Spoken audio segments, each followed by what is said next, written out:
کیا موت کو واقعی شکست دی جا سکتی ہے؟ اور کیا واقعی سائنس انسان کو ہمیشہ کی زندگی دے سکتی ہے؟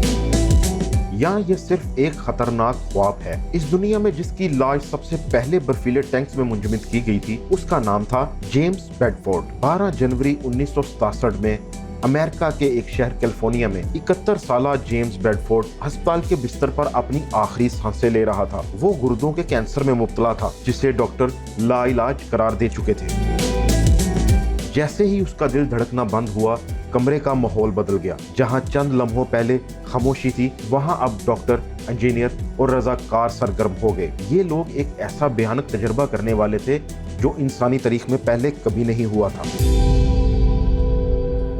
اور اسی دن سے موت کے خلاف بغاوت شروع ہو گئی۔ اس کہانی کی ابتدا 1950 میں ہوئی، جب امریکی فزکس پروفیسر رابرٹ ایٹنگر نے ایک حیران کن نظریہ پیش کیا۔ اس نے کہا، موت کوئی لازمی حقیقت نہیں، یہ صرف جسم کی ناکامی ہے۔ اس نظریے نے مغربی دنیا میں ہلچل مچا دی۔ پھر 1962 میں اس کی کتاب دی پروسپیکٹ آف امورٹیلٹی شائع ہوئی، جس نے ہمیشہ زندہ رہنے کے خواب کو اور بڑھایا۔ کتاب میں دعویٰ کیا گیا کہ مرنے کے فوراً بعد اگر انسانی جسم کو انتہائی کم درجہ حرارت میں منجمد کر دیا جائے تو ممکن ہے مستقبل کی جدید سائنس اسے دوبارہ زندہ کر لے گی۔ یہیں سے کرونکس نامی تصور زندہ ہوا۔ کرونکس کیا ہے؟